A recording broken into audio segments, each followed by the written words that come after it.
It's hot August evening in 8050th Street. Georgie Crumb is working in a restaurant in Southern New York.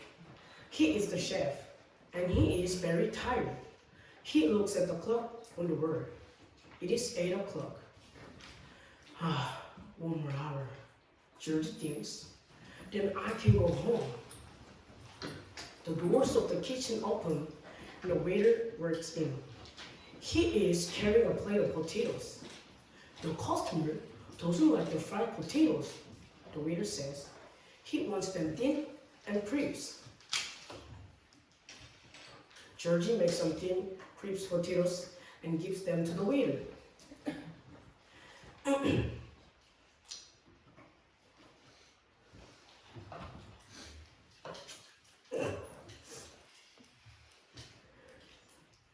A few minutes later, the waiter returns with the potatoes.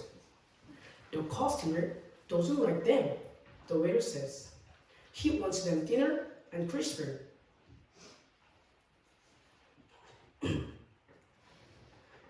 He puts salt on them. Then he puts more salt on them. Here, he says to the waiter. Extra thin, extra crisp potatoes, extra salty too. After the waiter leaves, Georgie thinks about the potatoes and smiles. They are also too salty and too brown. They are also too thin. It is impossible to eat them in a fork. A few minutes later, the waiter works back into the kitchen with an empty plate. He loves them, and he wants more. The waiter says, everybody at his table loves them too. Georgie begins to make the potatoes at the restaurant every evening. They are a big success. A lot of customers come to the restaurant.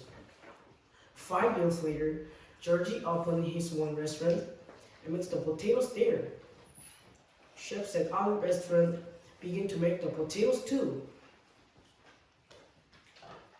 5 later, Georgie's potatoes are made in factories and they have become popular over the United States. Today, Georgie's potatoes are made. Georgie's potatoes